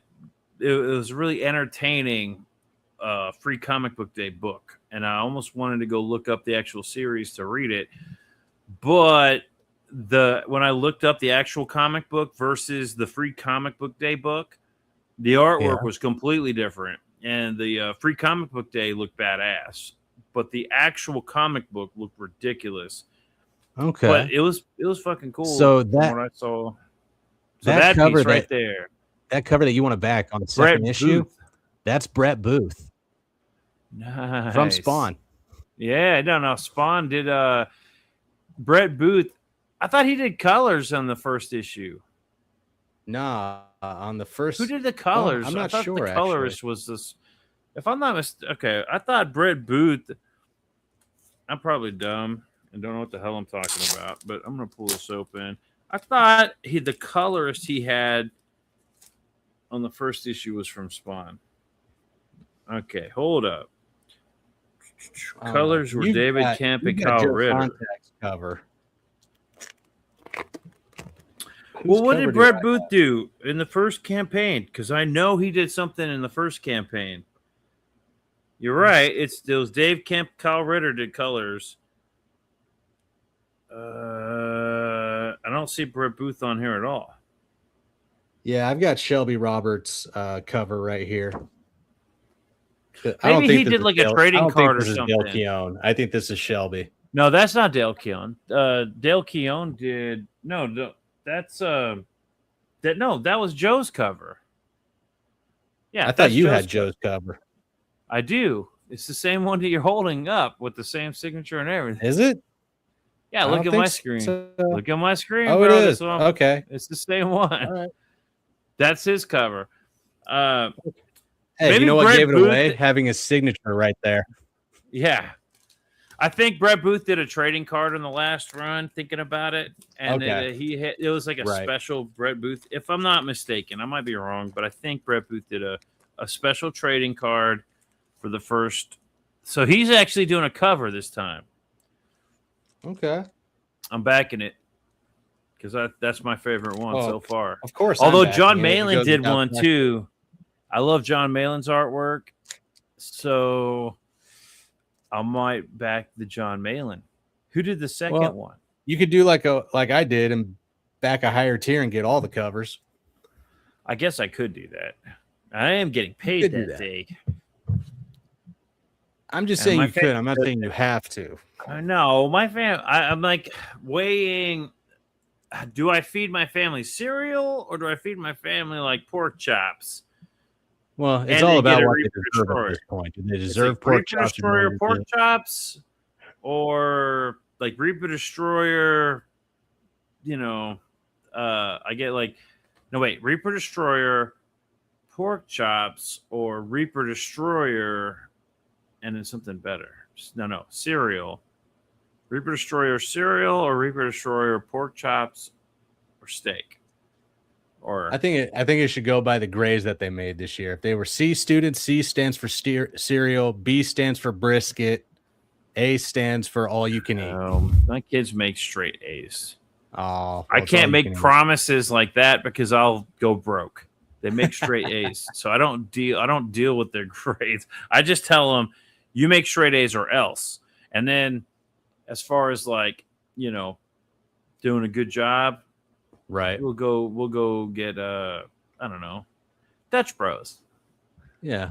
Or HTO. Or you get Raising Cane's today. Because you got straight A's. Joe Sonntag with his first campaign made $75,000. Almost 75. That's on one campaign. Didn't he have that's just off Indiegogo. You're right. Yeah, he had multiple. He had the Second Chance, and then he had the Fund My Comic. I thought he had something on Fund My Comic. He might, but he had to have pulled almost 100K that much. The one problem that like he was bringing up, there are some technical issues with Fund My Comic that people don't like, is that it keeps bringing up the same repetitive campaigns over and over. Like you can't just scroll down and just see them once. You see them multiple times. Like when it comes to that one with the Batman mouse, I see that every fifth time I scroll. And so I will say, when I go scrolling for comics, I don't go to Fund My Comic because the quality of books that I see in general on Fund My Comic are not there. But if I go to Indiegogo, I'll get better tier comics. And I hate to say it, but if I go to Kickstarter, there's a lot more higher tier comics, but nothing that I would back, though. That's the problem. Like, they all look legit, but what was it? The Cats one was the only one that I was looking at. Like, oh, they had Transformers. Like, Transformers I almost backed, but that was way too expensive. I couldn't back like a freaking several $100 tier. The like 5 omnibuses of Transformers. Yeah, it was like an $80 donation tier and like $200 for the omnibus, for one omnibus, but it wasn't all of them. Anyways, it was way too expensive. Fair, that's fine. It's Transformers. It's a big collectible item. But that's how they made their buku money off that campaign. Yeah. No, but I don't go there and see like indie. Yeah, I don't see indie creators that I want to support. That's the problem. I see indie creators that I want to take a chance. Like I'm not supporting an indie creator when I look at Kickstarter. I'm supporting a book at that point. When it comes to Indiegogo and Fund My Comic, I'm actually like interacting with the creators, which makes me want to back it. There's a difference in the psychological acceptance of backing a book at that point. Yeah, but like SWAT Cats was cool. That was a project that could afford. I wanted to back it. I did not back that one, but that was one on Kickstarter that I wanted to. But that was probably the only one on Kickstarter that I've ever wanted to back. Everything else, I'm looking at Indiegogo. I'm looking for creators. I'm looking for books for one that look interesting. And then I go and look to see what else they've done, what else they have. And I'm like, okay, this actually like this fits. Like Pitter Patter, was one that I looked at on Indiegogo and was like, oh my God. But then I look at it, and the more I look at it, the more I'm being drawn into it until I back it. I reach out to the creator, and that dude's fucking awesome. And it turns out he's got a lot more work to read, and everything he does is genius. And it makes perfect sense. When you read it, everything makes perfect sense. That opened my eyes, man. When I read that one, I was like, I can't just look at artwork, right? Like you can tell when artwork is just not where it should be, right? But then there's something about some kind of artwork that you're like, okay, I can tell by the art that this could be better. So maybe there's a reason why it's not. And like as far as Pitter Patter goes, it was deliberately drawn in that way because it's just hilarious that way. I don't know if it would have been any better if he had drawn it any differently. But when you read the description of that book, it was just fucking funny, man. It was really funny, and I had to back it. I love finding books like that on Indiegogo where it's just this is what was another one that we came across? Polar Destroyer. I don't know anything about that creator, but that book looked fucking awesome. It's a polar bear cyborg fighting penguin, like a penguin army. Polar Destroyer, Pitter Patter. Polar Destroyer, Pitter Patter. The one with the ticket, Bolt Action. The Bolt Action was Fund My Comic. Okay, even better. That's like another version of like a book going through campaigns. We don't know. I haven't seen them talk about it on any campaign or on any websites or streams or anything. We're just looking through it. This looks good, and it's just something I could read, and it was good. It was fun. It was worth it. It's really more of that.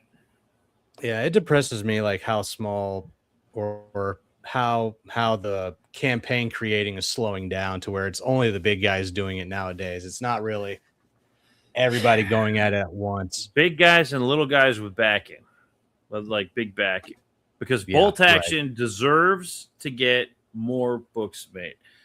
Oh, 100%. Let's see. Polar Destroyer deserves to get more books made. Those books deserve to get it. Like, I backed them. I was impressed. The Merry Boys that we've looked at, I haven't backed that one yet. I don't think. Maybe I did back it. I don't remember. I have to go back and check. But that's a book that deserves to keep getting made. I agree. Cash Grab. I backed that book. And now Cash Grab's tricky because that's going to be a funny book. Yeah. The first book had a lot of lore behind it. The second one is pure, just continuing the story that I backed that had a lot of Comicsgate lore behind it. Mm-hmm. So we'll see how good the second book is. It sucks that he got booted off of Indiegogo. So his funding isn't quite there. He doesn't have the backers that he should because he's got Dan Lawless doing covers for him, and that's the one that I backed because that fucking cover looks awesome.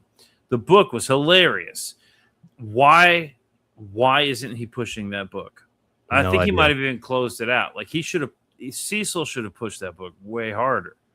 So why is there not going to be a Cash Grab 3? It feels like after this, he's done with the crowdfunding. He's going to move on to YouTube. And that's kind of evident in the fact that he's not on streams anymore with the comic book people. Yeah. Cecil's kind of moved on. He's with Anna, and that's fine. He's always with Anna, but this seems like he's getting away from the comic book crowd for whatever reasons, and he doesn't seem to care that this book like funds or doesn't fund. And the first book, there was a big joke behind why it took so long for that book to come out, right? It was like, oh, well, that's because I'm never going to put the book out. So if I ever it got to be a meme to the point where if I ever get this book, I'm going to sue you because I backed a book I was promised I would never get.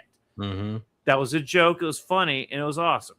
Now this one is kind of like I backed this book. I don't know if that kind of gimmick is going to work because now we understand why the first book took so long. Right. It doesn't seem like he cares that much about this book. Cecil. See, the thing with he's funny. Going from creating your comics to creating your YouTube is that the end game was supposed to be you create your audience. That way you have somebody to come out and back your books when you actually launch them. Well, yeah. But when we were actually going around the circuit and actually going to each other's streams and everything, there was no reason to have your own channel. People always told me you need to create your own channel. You need to go do it. You need to get out. No, that's still important. We were all going around. Oh, I'm seeing that channels, now because we've seen how it's starting to, dwindle down. The embers are now turning into coals. It's starting to die out. So you have to. It is done. Okay, that's a weird one because is it dying out or is the crowd just spreading out? Because we were all conglomerated into one big blob of awesomeness. Right. And then some of the flakes started flaking off. The flakes started flaking off of the blob. Yeah. We're still a blob. We're still the blob. The flakes are kind of falling off and they're flailing. We're all still here. And I don't know, man. It seems like it's not that. Maybe it's a mixture of everything, right? Maybe the backing is dying down and it's being dispersed. Like what is left is being dispersed. And so it just seems like it's bad all around. Well, it definitely seems like that because I don't see anybody getting as much funding as they used to. But that also makes sense because we also had, like, right after the pandemic, we had those stimulus checks. And so everybody had lots of like that. Not right. Everybody had bits to spend on something fun like this. Sure. And so there was a lot of money going around. And when you've got people supporting you, it was a dream, dude. It was like, wow, I could make a comic book and I could get these guys to support me and make a lot of money. Wow. But then, then you start looking at other channels. They're like, well, hey, I was on that channel. Now I've got some clout. Come on, check me out, and then I'm going to start supporting books. And that's when you end up with that weird fucking book about animals, the whale book or whatever that one was. That's where you get into like the really weird book territory. And whatever happened to Kami Mark's book that he had to refund, but even the refund was a gimmick. Oh, Krishna Kid? Was it Krishna Kid? Yeah. And he had to do a refund. Kami Mark was the first person to reach out to me when I joined Comicsgate. He was like really cool. Kami Mark's still a cool guy. It's just that Krishna Kid was the fall. Like he did not Daredevil, right? Like he took the old school, like public domain Daredevil, not Marvel's Daredevil, and he turned that into like a spoof book, right? So he took out the word bubbles that were on those pages and he put it in his own dialogue, right? Which made it funny and whatnot. That went off without a hitch, and it's because 2 reasons. He was a good, entertaining guy. Yeah, the art was already there. He didn't have to have anything created. He had to replace dialogue with his own dialogue. That's the only thing he had to do. So it was all there to be an easy campaign. Yeah. Krishna Kid, on the other hand, was going to be his baby, his magnum opus. And dude, what happened with that book? I don't know. What, for whatever reason, art or something? Because it didn't seem. No, I don't think he was the. What artist. happened was that after they got like halfway through it, he started realizing that he wanted to do the story differently because it wasn't turning out the way he wanted it to be. Like Krishna Kid, when you first see him, like he's standing there with his finger pointed up in the air with the big energy disc above him, looking exactly like Krillin's Kienza or Destructo disc, however you want us to call it. Oh, was it Destructo? It wasn't like Spirit Bomb. Destructo disc.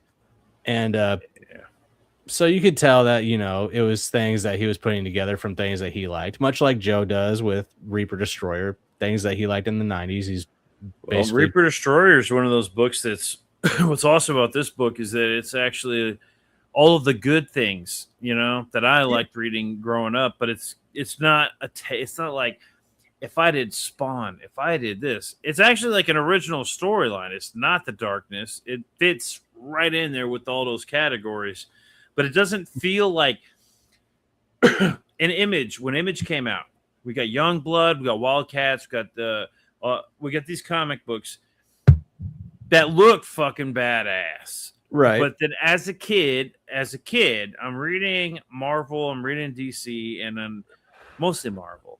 And I see these books coming out, and it's like Image. I look at Spawn, and I go, well, Spawn looks fucking cool. I look at Youngblood, and I go, I mean, those look cool. I don't know. They look kind of... It was like knockoff X-Men. They were all knockoffs of something. And so I'm like, okay, well, then I looked at the comic books, and I'm like, okay, yeah, I'm reading it. I'm like, I don't know what's going on. Yep. And I'm like, it's not quite as cool as Wolverine. That's almost Gambit. That's almost this and that. Yeah, they look cool, but Spawn was original. Spawn was badass. And then after the initial run of the Image shit, then we started getting the Pit. We got the Max. We got fucking Savage Dragon. We get a lot of shit that's like cool. We get the Ant. The Ant, holy shit, dude. The Ant was really good. Anybody who has the original Ant comic books, fucking hang on to that shit. It's gonna be worth really good. Goalie's artwork is amazing. Mm-hmm. And because of the fact that he had to sell the rights to who fucking owns who's doing Savage Dragon? What's that guy's name again? Oh, I forget his name. Yeah, okay, so he's the one. I'm pretty sure he's the one that owns the Ant right now, and it looks like shit. What he has done to the Ant is an abomination. It sucks. Really? Goalie was so good. It's like he was like a Dale Keown, similar to a Dale Keown. Not Not up there with Dale Keown, because Dale Keown's got decades of fucking amazing. But Gully was a fucking solid artist, man. And the Ant was a cool idea. So it sucks that happened to the Ant. But anyways, like getting back to the point, Image second tier had really good. The first tier was Spawn all the way, carried Image, and then now we're getting these indie comic books, and we're getting that's what's cool about Reaper Destroyers, that it's like reading that second tier of Image comics, not like making it's not like a fucking. This isn't like The Darkness. This isn't like Spawn. This is like reading something completely new. And I appreciate that because in the indie space, I agree with him going a different direction than just going through New York and doing the Antihero thing. Like going in, diving into the psyche of Matt, and then I'm sure we're going to dive into the psyche of Apophis at some point too, because you have to. Cool. Because if you're battling in the psychological realm, it's going to go both ways. Yeah. Well, not to mention, like, what is his history? That's a good way to get into his history. To find out what the deal is with Apophis and where does Joe, like, we all know the story of Apophis, but what is the actual story of Apophis according to Joe? Right. You could make up like anything. Like, what was he, like an alien? Was he a god? Was he? That's the thing. Stargate. What's going on? And with Joe's streams, if you watch Joe Sonntag, he's really into the conspiracy theories and stuff like that, and talking about those and angels and demons and aliens and how they coincide or parallel with stuff and whatnot. So I'm hoping to see some of that spiritualism kind of become more alien in Reaper Destroyer. I was gonna ask him, but I forgot. He was talking about that the Jessica, whatever, the main baddie, the badass chick. She was captured somehow by those the ancient, these like old time, a long time ago, without the technology. So shouldn't it be easier to capture her with technology, or is it magic? Like, what are they using to capture her? Is it ancient technology, or in which case we have modern technology, or what? But also don't forget that the world changed since then. There was a flood or world destruction or whatever. Yeah. So that magic or futuristic technology. Well, she's smarter now, so nowhere she might near not get trapped as easily. Right. But how are we going to trap her again? Because she just wants to destroy the world. Exactly. Especially when you just have somebody just unlock her for the fun of it. Yeah. And by the way, we got all this other shit we're dealing with. Not just the end of the world lady, like we've got Reaper Destroyer dealing with other shit. And on top of that, we got this lady who also wants to destroy the world. Which smart choice, Joe. It would be a woman. Am I right, Jake? Am I right?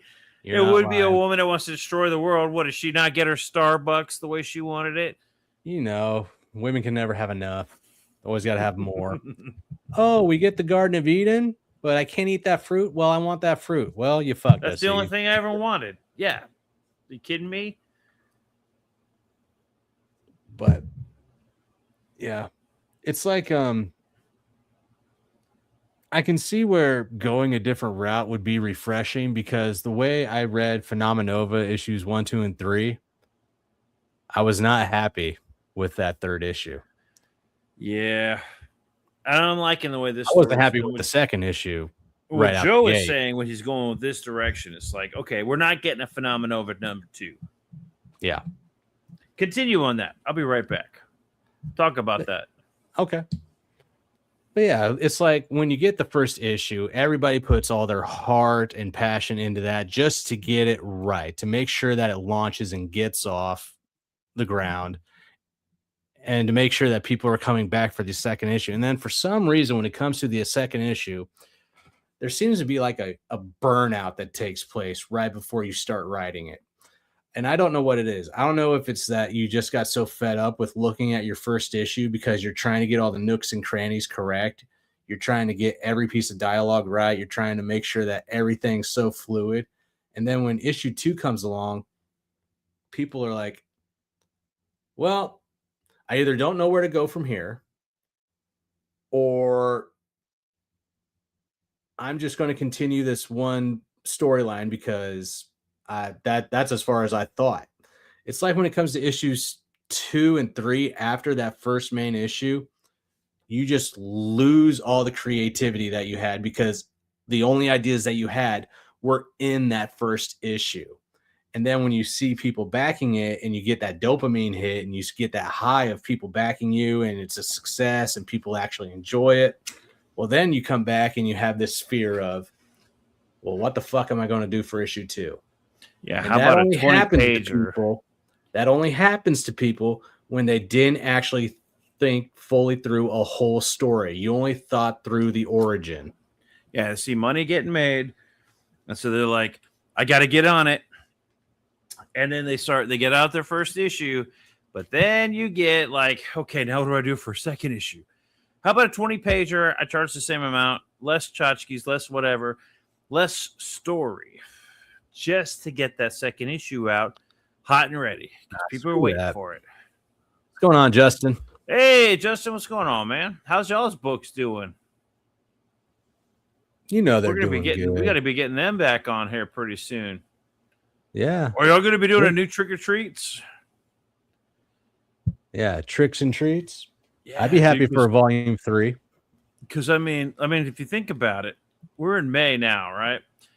Yep. So in the next couple of months, we're going to start looking it's only at 5 months away. People, well, yeah, what I'm saying is like people are going to start if you get a Halloween book coming out, you're working on it right now, right? Or in the next couple of weeks at least. By the end of the summer, you're working on your Halloween book. And these guys have the market in Halloween books. So I hope, 100%. Justin, that y'all have a book coming out. I fucking knew it. 2. I fucking knew it. I'll take it. Cephas 2 is good. I mean, Cephas was good. So Cephas looks badass. I haven't read Cephas, but Cephas looks fucking badass. Cephas looks great. Yeah. What's up, Mo Biggs? He was here. You missed him, man. Joe was here. We promised Joe was here. Everybody shows up after Joe leaves. That's fucked up. No shit. When Joe goes live, by the way. Yeah. So thank you all for being here and not in Joe's chat. You should when we're done over here, you should go to Joe's chat and say, where the fuck? Oh, we heard you were over there, but yeah, definitely. But yeah, we already had Joe here. We talked about Reaper Destroyer 2. We talked about his website. We talked about Indiegogo giving him a kind of a fucking obstacle to get over to get his book even going. What's going on, Mo Biggs? Always good to have you in the chat. Oh my god. You ever have when you mix shit and it explodes? Yeah. Yeah, it's called a chemical reaction. Oh yeah. Like Fireball and Angry Orchard, right? That's a good mixture. I've made that. Anybody it's pretty good. It's pretty good. It's like apple cider with the Fireball. I hate Fireball, and I'm not a big fan of Angry Orchard, but you put those two together, it's pretty good. Okay. Just like what is it? Is it pretty good, or do you just get so hammered off that first drink you don't give a shit? No, it's pretty tasty, you get super hammered off that first drink. There's one also that goes with a Dos Equis. Oh yeah, it's a lime something. It's a lime liqueur. What like C4 and dynamite? Yeah, right. What's that lime? That lime liqueur you're supposed to. Everybody drank it back in the day. Nobody drinks it anymore because it's disgusting. But you put the lime shit in. I thought Angry Orchard was Stanley's alter ego when he catches Peter playing with his Ironheart figure. All right, look, he hasn't caught me yet. All right, not like with his Transformer. We found it took us 30 years to figure out what Transformer. There's a funny story behind that. There's a long story that I felt guilty because when we were little kids, he borrowed a Transformer from his friend. Okay. I, being the annoying little brother, was never allowed in his bedroom, right? So, and he had like an aquarium with frogs and shit. So I was like, why can't I go in Paul's room? And my parents like, 'cause it's his room. Why do I have to share a room with my younger brother? Because me and my younger brother shared a room. That's the preface. So we would go sneak it out. Well, I would go sneak into my older brother's room when he wasn't there. He was at his friend's house. One day he had borrowed a toy, a transformer from his friend. I went in there to go play with it because nobody else was there. It was just me and my little brother. And my little brother was like doing something. And so I was like, hey, Stanley's not here. I'm going to go break into his room. And I found the transformer, the triple changer. It was the one that changed from a train to like a spaceship to something. And it was purple. And I took it back to my room and I was playing with it. I was like, hey, but I was afraid I was going to get caught with it. So I went into my closet. I was like playing with transforming it in the closet. And then I don't remember. I remember getting my name getting called pizza, and so I put the toy down and I run in there. It's pizza time. And then I remember not finding that toy ever again. I went to go find it because he had to give it back to his buddy. And then I remember for years him talking about this toy that he had lost, and he felt bad because he wasn't able. He borrowed a toy from his friend and couldn't give it back. And it was always like, oh fuck, that was me. I fucking stole his toy. That was that friend's toy. I lost the toy. And then recently, the past couple of years, I brought that up. And then we've been talking about it. And he was like, what? No, I found that toy in your closet. Like, you fucking borrowed that toy. And I knew you borrowed it. I knew you fucking took it. So I went to your closet and found it. Yeah, everything. In my closet, everything. And so he's like, I knew you fucking had it. So he went and he's like, no, the toy I lost was this other fucking transformer that's like way more expensive. And so I was like, thank God. I was about to buy a fucking vintage triple changer to give to him, to give to his buddy as like a sorry, after all these years, I stole your shit. But now I know it's his fault. Fuck you. You're on your own now. You fucking owe your friend at least a triple changer because you're a piece of shit borrowed a toy from your buddy and then lost it. What kind of Jake, what kind of person does that? A monster. That's who. Oh man. Yeah, anyways, y'all miss Joe. Joe it was good having him here. We berated him. Talking everything. We berated him. You should all go read back and rewatch the whole episode because we fucking gave him the hard questions, y'all. Oh yeah, we did. For you. We knew you had hard questions, so we pounded him with the hard questions. 100%. He's probably about to go on his live stream to like, I wouldn't say cry about it, but probably like he's probably wiping away some tears a little bit. We hit him pretty hard. I feel a little bad. Sorry, Joe. Nah, I'm looking forward to it. 4 years later, we deserve an issue too. Yeah, but this is one of those books. Not everybody gets this leeway. This is one of the books I'll give it to him. Take 5 years. I don't care. Like the first one was really good. I'm fine with waiting however long I need to wait. The second issue better be good. It better be worth the wait. That's the catch, right? Like you've got me, bro. I'll wait, but it better be good. Yeah. It better be good. We don't need any more phenomena of us taking place.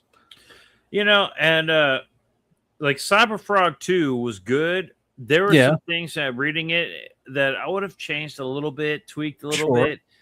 But it was like that's a big fucking book, man. Plus it came with like the Salamandroid Death Sting. And then he had like the heart stick. He has a lot of shit to go along with that book. Mm-hmm. So it was still worth the wait. Yeah. And I got Blood Honey. Like I didn't back Blood Honey when it was live. I got one of the second chance campaigns. Right. So that was like I was late to Blood Honey, but then I got the second one, Wreck Planet. Now I'm waiting for Red Extermination. And once again, it has been a minute. I had literally put that one on the back burner, just kind of like, okay, he is working on it, and I can't wait till that book comes out. I just hope that when it comes in the mail and I get it, I can get that enthusiasm back because fuck, man, I love one of my favorite things is the enthusiasm of getting the book while I'm still kind of hyped about it. Mm-hmm. We did review Phenomenova. Yeah, we actually reviewed Phenomenova right with Wrecked Planet. It's one of our older Grotter reviews. And we didn't we review it with Vaughn on? Wasn't I giving him shit? I remember apologizing. No, we hadn't. We interviewed Vaughn for issue 2 or 3. 2 and 3 or issue 3. One of those. I can't remember. I had to apologize to Vaughn. It's worth going back and watching because I do remember apologizing to Vaughn for being a jackass. You were being a little bit of one. What else is it? He says, I've always wondered if Vaughn spent all of his creative energy coming up with that interesting title. Oh yeah, I remember. Should it be called Favonanoma? To a Ninja Turtle side character. Oh yeah, that the kid, right? Yeah, we reviewed Phenomenal. I had a review. Yep.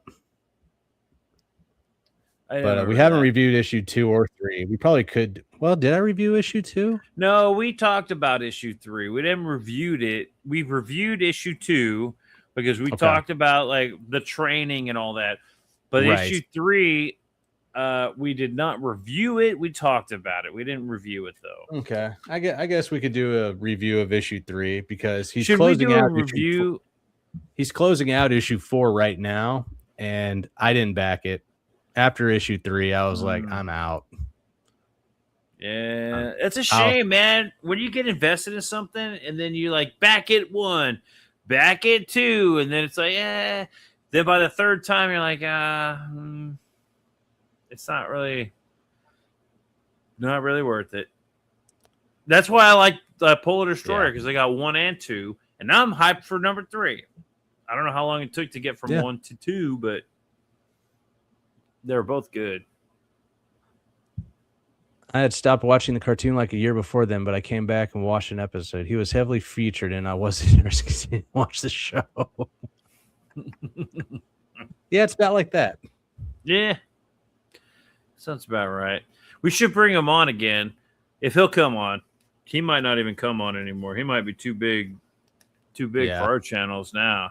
But I can guarantee you he doesn't watch our channel. That's for damn sure. He might. I doubt it. Highly doubt it. Nah, if there was one thing I could say about Vaughn, you can talk shit to his face, and he will still come back on. He's a trooper, that guy. And I admire that. Like, people give him relentless shit. As far as, like, all that drama goes, I think it was stupid of all of them to, like, dissociate with Comicsgate. They should have just taken their licks and been like, you got us. That was it. Like, there was no need for all the shit talking in the back rooms. All they had to do was just take their licks and be like, yeah.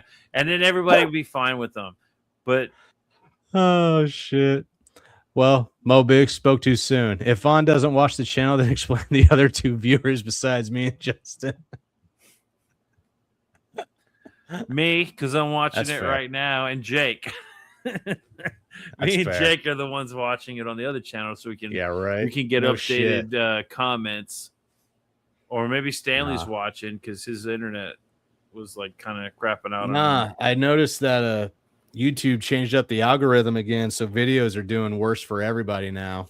Yeah, but have you been watching about the quartering shit? I don't give a damn about the quartering. This is not about the quartering. This is one of the things that was brought up during everybody's beratement of the quartering, which I'm not a fan of quartering.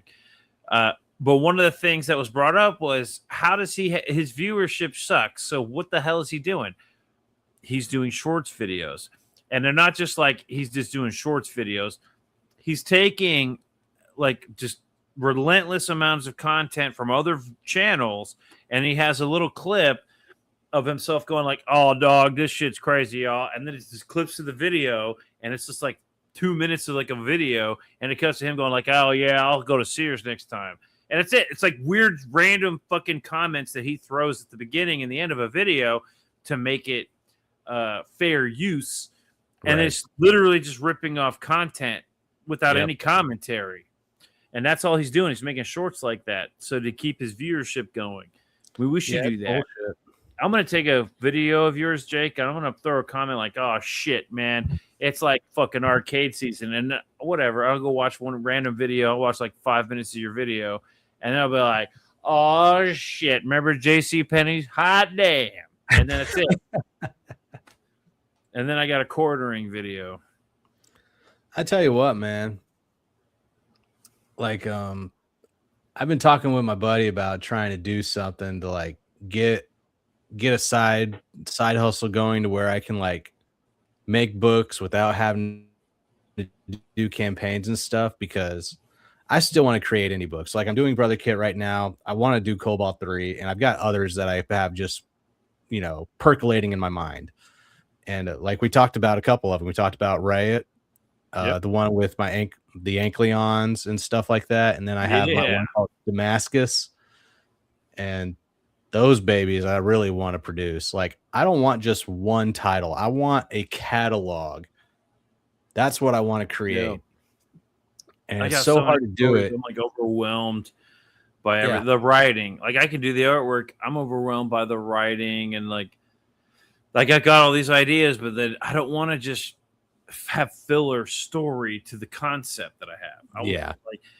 And after looking at the thought processes going behind books like Reaper Destroyer, you know, like I don't want to just, I've been told by a lot of people, okay, we have this cool idea, just put it out there. It's like, but it's not fleshed out yet. Like it needs to be better than this. And so it's like, yeah, but it's just like, just get it out there and it'll grow. And I'm like, I don't know, man. Like, I feel like there's like a missing component. Like, I'm fine with that, but there is like a missing link that I have to find before I can do at least that much. It's a cool idea. It's got to be clever. I don't want to put a half-ass product out there or project, whatever. Yeah. Yeah, I want something that people are going to look at and go like, holy fuck, this is bizarre. This is crazy. And then I don't want to let them down when they read it. You know what I mean? I want them to read it and go, oh my fucking God, that's amazing. See, I've been thinking about doing like a silent launch on Kickstarter just to see how Cobalt does. Like launch just 1 and 2 over there. Because I still have plenty of copies. Well, why don't you do that? But I don't. Because people are against, you know, Kickstarter in our circuit and don't want to. Hold on a minute. You're talking about like you're talking about a second chance campaign. You're not asking for support, and they've said they're fine.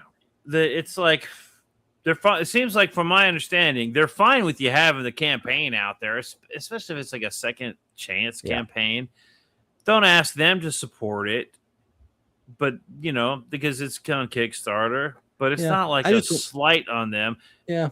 I want to see how it does over there. Well, since the book's already made, it's like you get what you get out of it. It's not like my book isn't funded because I went there. No, this is extra money on the table, right? You've already got the book. You're just trying to like get rid of some extras. But then again, that's where Fund My Comic is like a good place, because they have a storefront. Right. Kickstarter would be like, here's a second chance for a book that already got made. So you're not crowdfunding the creation of a book. Do they have like a storefront type of option? Or not do you really, have but I'm sure there's second chance campaigns on that thing all the time. Oh, sure, yeah. But I'm still waiting on SWAT Cats. How long you been waiting on that, SWAT Cats? Put it under a different name for plausible deniability. If nobody backs, I think someone stole my IP and put it on Kickstarter. Oh, yeah. It's not bad. That's not bad. Mo with the thought. And then delete this stream, hide all that. No shit. But, I mean, you obviously Indiegogo's going to shit. I personally, as a backer, don't want to go to Indiegogo because I don't like getting this fucking shady gray area of like, Oh, I hated doing. I'll take your money at some point. Like Super Killers. I hated doing that when Kickstarter was doing it. Like, yeah, we'll take it at the end of the campaign. Motherfucker, I backed it now. I don't know where I'm going to be in 3 months. Is like, okay, thanks for the money. You may or may not get the book, and when you do, assuming here's the thing: I paid for the book, and then it says, assuming he uses your money to print this book, you may get extra charged for the shipping. It's like, okay, that tells me instantly I'm never going to get this book because he's not going to use the money to print the fucking book. If he's got the money and he doesn't have to ship it, then he's never going to fucking print the book because he knows no one's going to pay the extra money for the shipping, or at least there's going to be enough of an issue. It's going to be too much of a pain in the ass for him to get the shipping out. So why waste money printing a book that you know you're not going to get half the shipping? You know, half the people who back that physical book aren't going to pay extra money for shipping. Yeah. So why pay to print a book when you know you're going to have a pain in the ass to getting it shipped? So just take the money, hand everybody a digital copy and say, fuck you. I already know that's what he's doing. That's like fucking stupid. If he prints that fucking book, I'll pay for shipping. But I don't think he'll ever fucking print it. If I ever ask a creator and they never say that they're doing media mail, I think you're an idiot. Media mail is the cheapest way to go. Yeah, I agree, but I'm not against people who are not about media mail. But it's just if you're gonna have a campaign that says I will print your fucking book, but I'm gonna need to ask you for shipping charges later. Well, that's shady as fuck because then you can say, sorry, not enough people said they were going to pay for shipping, so I didn't have to print and then never see it again. So here's a digital copy. I fulfilled my end of the bargain, took all your money, and I bought Pokemon cards with it. Like, fuck that, dude. Like, Super Killer was fun. That was a cool idea. But I better see something promising, some better, substantial shit than that because, sorry, Vito, that's bullshit, man. That's some bullshit. It's crowdfunding to print a book and make a product, not to pay you to fucking make a book and send me a PDF. That's shady as fuck, and you know it. And I'm sick of people pretending like they don't know. They know. So I don't even know if I'll back a fucking second book. It better look really good. I won't. It better be really fucking good if you lost me on the maybe will, maybe won't. Yeah, man. Everybody's getting screwed left and right by people like Rob. Was it Rob Hunter? Yep. People getting screwed by a fucking not Rokan, not Grokan, Rokan. That fucking book. How many books are people getting screwed over? And you're just doing some shady shit that has one step extra that says, no, it's not my fault, guys. I'm not like all those other jackasses. I told you I was going to pay. I was going to charge you for shipping. Now, that's an excuse so that you don't have to print it, so that you can say, I didn't get enough backers for the fucking shipping of the book they already paid for, so I can't make the book. Fuck you for all that. That's shady as fuck. In fact, that's shadier than anything Eric July ever did. Even though his books suck, at least you're getting a book. I'm pissed off about that. The hypocrisy. You're going to shit on somebody like Eric July. I don't like Eric July. I don't like his books. But if you're going to shit on Eric July, then you better fucking do better than him, right? You better do better than the business he's running. And Vito did not. So until Vito makes that book and ships it, he shouldn't even charge for shipping. No, that was the first time that I could have had a chance at backing Vito, and he dropped the ball right out the gate. Yeah, right off the bat. Just with that little bit of information. Charging for shipping, you know what? If I get a shipping charge because you actually took the money and made a book with it, and you're just going to charge me extra for shipping, that's on par with the shadiness of Eric July. But if you don't even fucking bother printing that book, then you are worse than Eric July. And I will never back anything else you do. In fact, I'll talk shit about you every step of the way. Just like everybody does on the internet, because that's what we do. You burn me, bro, so I'm going to shit on you for the rest of my life. Yeah, that's what gets the clicks, anyways, right? Being Mr. Negative. I'll make a whole video about veto to hell. Do it. Yeah. It'll get 20,000 views, guaranteed. And I like Super Killer. And I don't hate Veto. But damn, he makes it fucking easy, dude. He makes it real easy. I understand people who hate Veto. I don't want to hate him. But don't fucking screw people and then brag about your Pokemon card collection.